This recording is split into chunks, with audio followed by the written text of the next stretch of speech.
that is what's fascinating about it. There is not one single solution that could fit, to the whole world. It's local. Education is a very local thing. You cannot just globalize it and Uberize it, and I don't know which words you want to use, but to me it's not possible. My name is Svenia. I'm an explorer. I explore education, innovation, and education technology across the globe, and I'm also an entrepreneur. So I founded LearnSpace, which is an open innovation hub for learning. We accelerate startups and we help organizations change the way they learn. LearnSpace has such a broad network, from all across the globe because we've traveled a lot. Our startups can be very easily connected to lots of different people, universities, organizations across the globe. So it's very easy for us to help them internationalize and go beyond their borders. We're very much also centered on finding them clients, finding them pilots. It's just not just working on their products, but it's also, how can you deliver it at scale and find the right partners for that? So, yeah. If you take EdTech in Europe and if you take EdTech in Africa, it's going to be so different because the context is different, You don't have the same history, you don't have the same culture, you don't have the same economic structure. So you can't just say, Finland has a great EdTech ecosystem, let's just copy-paste it to our country. No, and it will never work this way. So there's so many criteria, there's so many things that do that, one ecosystem grows and another don't. And that's what I've been focusing on in my research. Every year I spend at least 2 months abroad discovering a new continent and going to see lots of different countries and studying their ecosystems and their education systems, their EdTech startup ecosystems.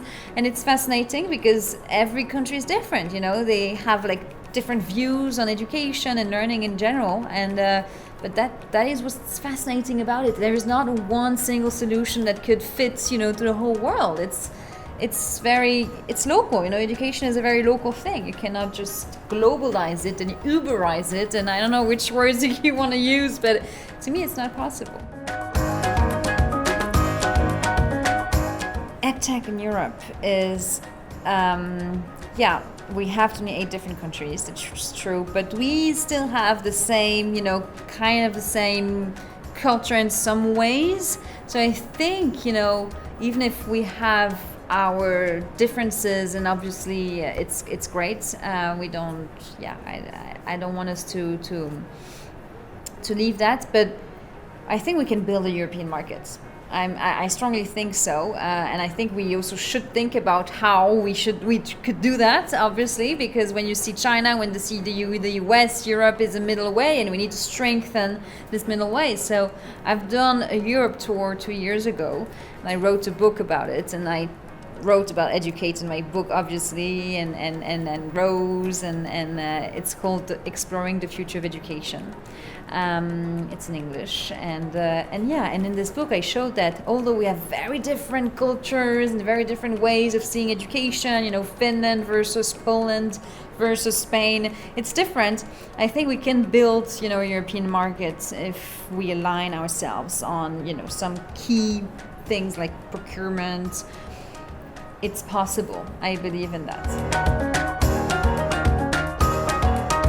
We need to sit on the same table and make sure that we discuss, this particular European way we want to showcase to the world. But I really think, Europe is a continent where people look forward for, ideas and inspiration from Europe.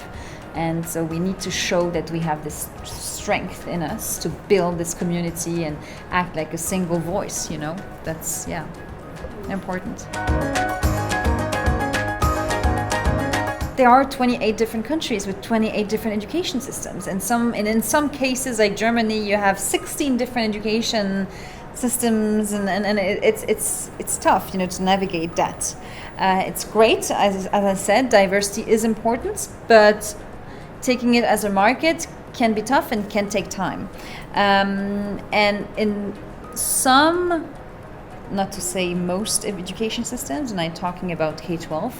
The state is very present. It's public, system, and so oftentimes it's hard to talk about, EdTech, startups, like technology, and it's like, it's hard to penetrate these markets, these K-12 markets, because of the weight of administration, and so it can be very hard for EdTech startups to penetrate these markets in the K-12 space. Higher education is better because mostly universities are international. I mean, I don't know one university was just focusing merely on its own market, so they're international. They have different campuses, different partners across Europe, across the globe. So they are aware of what's happening, and they want to follow a trend of digitization, of innovation. And I think in the higher ed and the corporate ed and lifelong learning, it's much easier. It's tough to find sources. Yes, you can read Rose's books and and find more about our brain and how we learn, and it's great, but we miss a platform where we could find these kinds of information. And as for data, I mean, HolonIQ is doing an amazing job in gathering data from across the globe in different sectors in education. And this data is now available, and you can subscribe to it and get the data. But I think it's so important to make data-driven decisions, and not just to start a startup like this because you have this great idea, but backing up with some solid data and solid knowledge also of what you're talking about.